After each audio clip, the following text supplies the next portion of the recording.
I struggled this week. You know, good music is so subjective, and I'm my biggest critic. And we all are, right? When you're uninspired or stuck on a beat or stuck on a melody, just get out of your head. Suck it up and go bigger.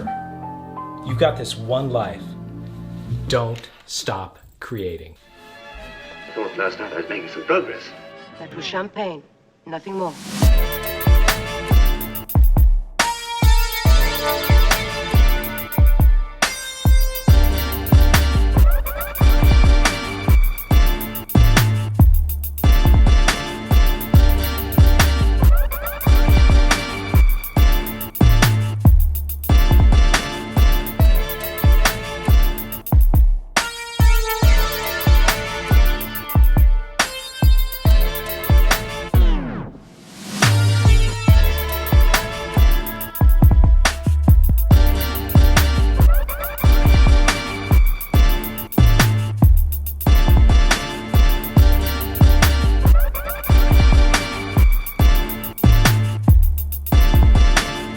What's up, guys? The beat that you just heard uses some interesting plugins and some Ableton Max for Live devices that I recently found.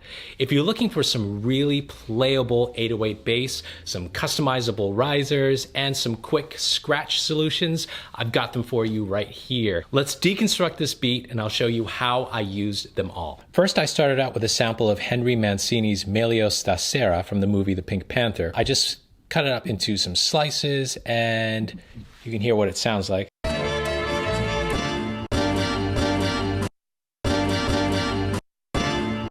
So those two samples I really loved because it's such a full, powerful sound. Henry Mancini's sound is so 60s chic, but I wanted to make it my own, so I slowed it down quite a bit. And in the beginning, I started with one track by applying the Izotope Vinyl plugin to make that sound like an old record. You'll hear it in the beginning. So Izotope Vinyl is free and it's got such nice controls to get that sound right, and you can even just choose a year if you wanted to sound like 1930s, 1950s, and it's got so much control, and yeah, you just can't complain. This is free. You could use it in so many of your samples to make them sound more authentic. I'll put the link for Izotope Vinyl in the description. All right, next we get right to the drums. I use Ableton's Kit Core 808 and then modified everything. I put in my own kick, I put in my own snare, I ended up putting my own hi-hats. It's nothing like the original kit, but hey, who cares? I really like the way it sounded in the end.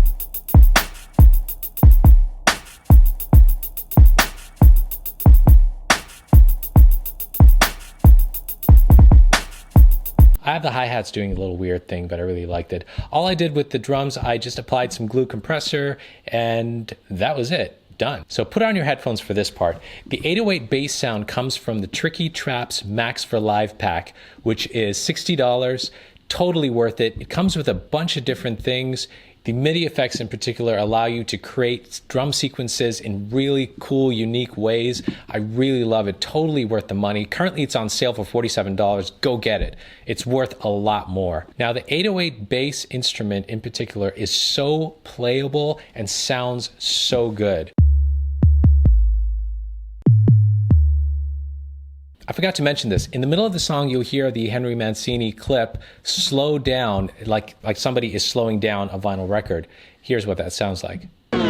So to get that, I actually wanted something that's very authentic. I wanted to use the original sample and actually slow it down. I found some really complicated ways to do this, but then after finally looking for a while, I found this Ableton Max for Live device called Pitch Drop. And here it is right down here. And it has just two simple controls: activate and the drop duration. So you can set the drop duration if you want it to be a slower drop or a faster drop, and then just automate the activation of that drop. I love stuff that's this simple, shortcuts, you know, that gets the song done quick. So when the beat slows down in the middle of the song, you'll also hear it pick up again with a snare riser. So it's just a snare hitting really quickly and getting louder. So here's what that snare riser sounds like. That's it. It's very short.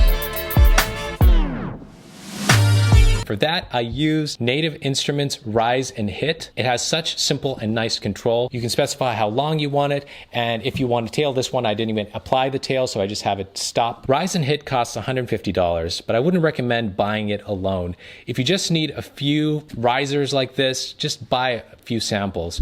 I got Rise and Hit with the complete Ultimate collection from Native Instruments, so with that, it's definitely worth having. Next, I use Output's Signal library for Kontakt to produce that high-pitched siren kind of noise. Signal has great sounds and rhythm patterns they call a pulse engine.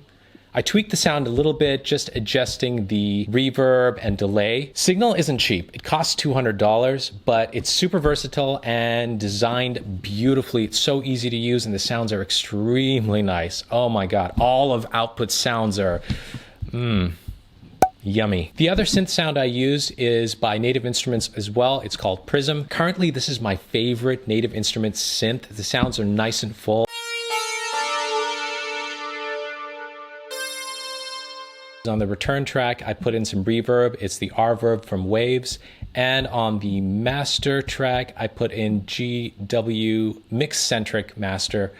It's just a really simple plugin for getting that nice punchy mastering sound. So that's it. I like to keep things simple. If I put a sound in a song, I want to make sure the listener hears it. That's the beat. Anyone want to put some rhymes on it? If you like this video, hit the like button and subscribe. And don't forget to make the music that you love. And I will see you guys later.